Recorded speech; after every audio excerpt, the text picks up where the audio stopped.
Hey there, Brain Explorers. Today we're diving into the fascinating world of how our brains learn and remember. Think of it as a high-tech microscopic party where neurons are the attendees and everyone's trying to make a lasting impression. Let's start with the basics. Our brain cells communicate through chemical messengers called neurotransmitters. Glutamate is a superstar here. When a presynaptic neuron releases glutamate, it crosses a tiny gap called the synapse to reach the postsynaptic neuron. Think of it as glutamate as a VIP guest that wants to get into the party and send a message. Once glutamate arrives, it binds to special receptors on the postsynaptic neuron, including the NMDA receptor, short for N-methyl-D-aspartate receptor, and AMPA receptor.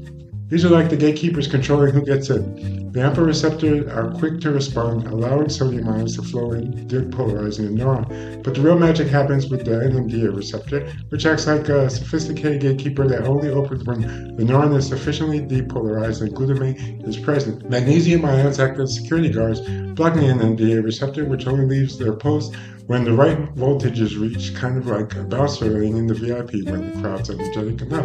When the NMDA receptor opens, calcium ions float into the postsynaptic neuron. Calcium is the key player here. Think of it as a messenger signaling that this synapse has been active.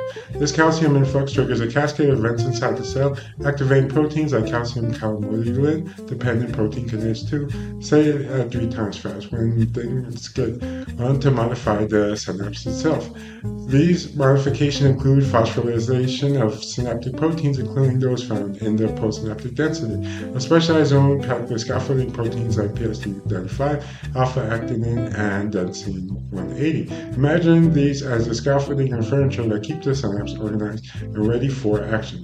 One outcome of this activity is long-term potentiation, or LTP. Think of it as a synapse way of saying, hey, I'm feeling more confident. LTP strengthens synaptic connections, making future signals more efficient. This process involves changes at the molecular level, such as increased trafficking of AMPA receptors to the synapse, and phosphorylation events mediated by kinases like protein kinase A and mitogen-activated protein kinase. These molecular tweaks enhance synaptic transmission, making it easier for neurons to communicate next time.